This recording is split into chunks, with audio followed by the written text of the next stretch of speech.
नमस्कार, मी दीपाली. माझ्या चॅनलवर तुमचे स्वागत आहे. मी कथा घेऊन येत आहे.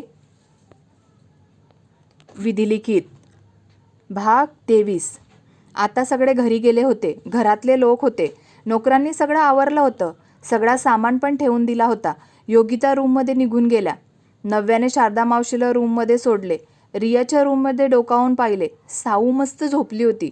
कीर्ती पण दमली होती. ती पण झोपायला निघून गेली. रुपेशला तर कसलं देणं घेणं नव्हतं. तो पण रूममध्ये निघून गेला. राहुल सार्थकसोबत बोलत थांबला होता. मुद्दाम सार्थकला बोलण्यात अडकवून ठेवले होते. सार्थक कंटाळला होता. नव्या रूममध्ये गेली. रूम खूप छान सजवली होती. फुलांच्या पाकळ्या टाकल्या होत्या. बेडवर फुलांच्या पाकळ्यांनी हार्ट काढले होते. मस्त गुलाबी सुगंधित मेणबत्त्या लावल्या होत्या. खूप छान वाटत होतं. नव्यासाठी रेड कलरची साडी ठेवली होती. त्यावर मॅचिंग बांगड्या, झुमके, गजरा ठेवला होता. नव्याने साडी हातात घेतली. लाजून बदलवायला गेली. सार्थक रूममध्ये जायचं असतं. राहुल काही ना काही बोलत असतो. त्याला अडवून ठेवले असते. सार्थक वैतागलेला असतो. नव्या आवरून गॅलरीत उभी असते. रियाने मेसेज केला, सार्थकला रूममध्ये जाऊ दे. तेव्हा राहुल सार्थकला म्हणतो, मला आता खूप झोप येत आहे. मी आता झोपतो. निघून जातो. सार्थकला आनंद होतो. मला नव्याला बघता येईल, बोलता येईल. तो रूममध्ये जातो. अंधार असतो. नव्या आली नाही? आज पण रूममध्ये येणार नाही का? सार्थक म्हणतो. त्याला गॅलरीत लाईट चालू दिसतो. तो गॅलरीकडे जातो. बघतो तर नव्या खूप सुंदर दिसत असते. तो तिलाच बघत असतो. चंद्रा, तुझ्यापेक्षा माझा चंद्र छान दिसत आहे. तिचे केस उडत होते. ती त्याला बाजूला करत होती. केले की परत उडत होते. किती वेळ तिचे प्रयत्न चालू होते. सार्थक गेला. तिचे केस घेतले. कानामागे टाकले. नव्याला शहारा आला. इथं का उभी आहे? हवा सुटली आहे. आजारी पडशील. दमली असशील ना? झोपून घ्यायचे ना? सार्थक म्हणतो. नव्या काही बोलत नाही. बेडवर येऊन बसते.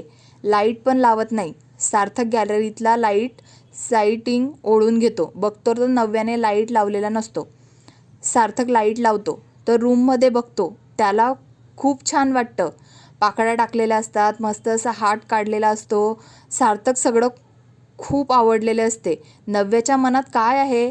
तिचा होकार असेल का? सार्थक विचार करत असतो. नव्याजवळ जातो. तिला मिठीत घेतो. तेव्हा पण त्याच्या मिठीत समावून जाते. किती दिवसांनी त्याने तिला मिठीत घेतलेले असते. नंतर तो तिच्या चेहऱ्यावर ओठ ठेवतो.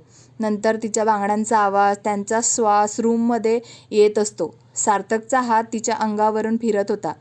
मिलनाची ओढ होती. दोघं पण खूप दिवस दूर राहिले होते.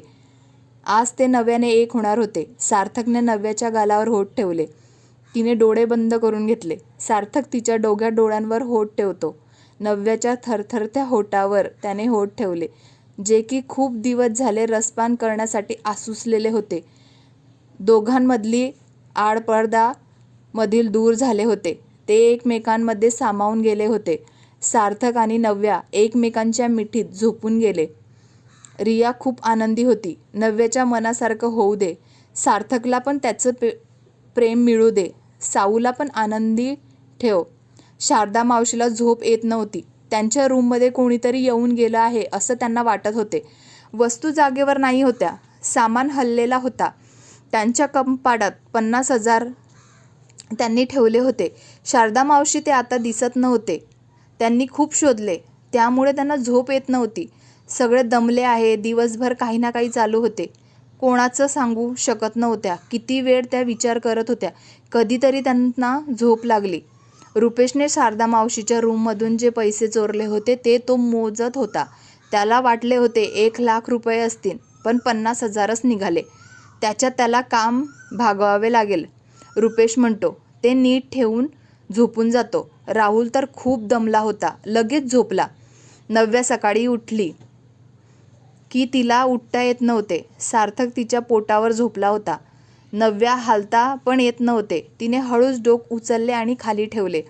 तिचे आवरायला गेली. आवरून झाले तसे किचनमध्ये गेली. शालूला काय बनवायचे ते सांगितले. योगिता पण राऊंड मारून आल्या. त्यांनी नव्याकडे बघितलं. नव्याचा चेहरा खुललेला होता. त्यांना खूप छान वाटले. त्यांच्या संसाराला सुरुवात झाली. योगिता मनात म्हणतात. नव्याने काही लक्ष नव्हते. ती तिचे काम सांगण्यात व्यक्त होती. योगिता तिच्याकडे बघत होत्या. शारदा मावशी आल्या.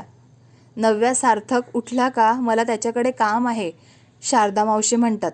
सार्थक नव्या बघायला आला होता. शारदा मावशी काळजीत दिसल्या. तो राहुलकडे गेला. राहुल उठलाच होता. राहुल, काल काय झाले आहे? शारदा मावशीच्या रूममध्ये काही झाले आहे का? शारदा मावशी काळजीत दिसत आहे, घाबरली आहे, सार्थक म्हणतो. काल आम्ही एक माणूस पाहिला. तो घरात आला. कसा? विचार मी करत होतो.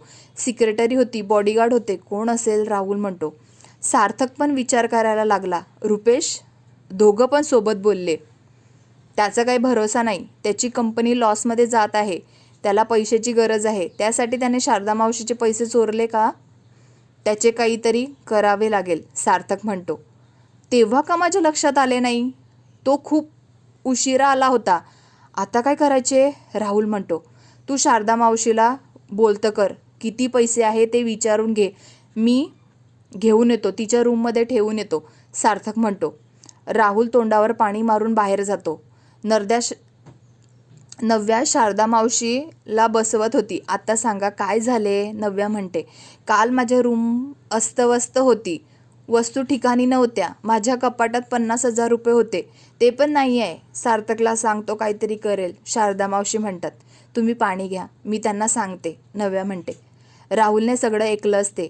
त्याला बोलायची गरजच लागली नाही. त्याने सार्थकला मेसेज करून सांगितले. सार्थकने पैसे घेऊन शारदा मावशीच्या रूममध्ये ठेवून आला. राहुल पण आवरायला निघून गेला. सार्थक शारदा मावशीजवळ आला. नव्या काळजीने शारदा मावशीकडे बघत होती. काय झाले? सकाळी सकाळी का बसले आहे? शारदा मावशी, काय झाले आहे? सार्थक म्हणतात. असं दाखवत होता की त्याला काहीच माहिती नाही आहे. अशा प्रकारे बोलत होता.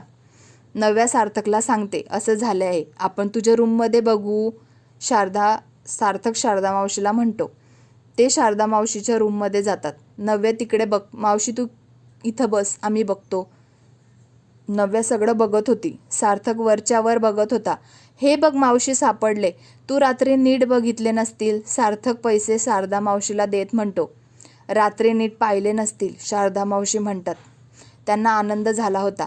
नव्या, साऊला उठव, आज स्कूल जायचे आहे. मला ऑफिसला खूप काम आहे, सार्थक म्हणतो. रियाच्या रूममधून नव्या साऊला घेऊन येते. सार्थक रेडी होत होता. नव्याने साऊला रेडी करून आणले. साऊ, रिया माऊ उठली का बघून ये, सार्थक म्हणतो. साऊ पण सांगताच निघून जाते. रिया उठली का बघायला. तिला का पाठवले? नव्या म्हणते. सार्थक नव्याला मिठीत घेतो. तिच्या गालावर ओठ ठेवतो. मला तुला जवळ घेता आले नसते, सार्थक म्हणतो. तुमचं काही पण, नव्या लाजत म्हणते.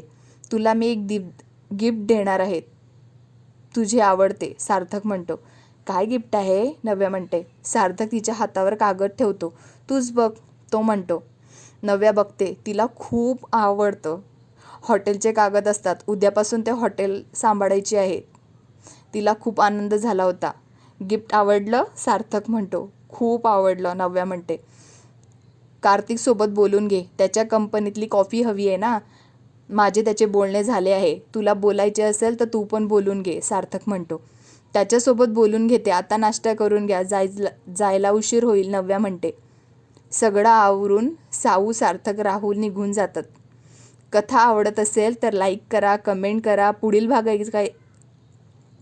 ऐकायचा असेल तर सबस्क्राईब्स करा. मला सपोर्ट करा. धन्यवाद.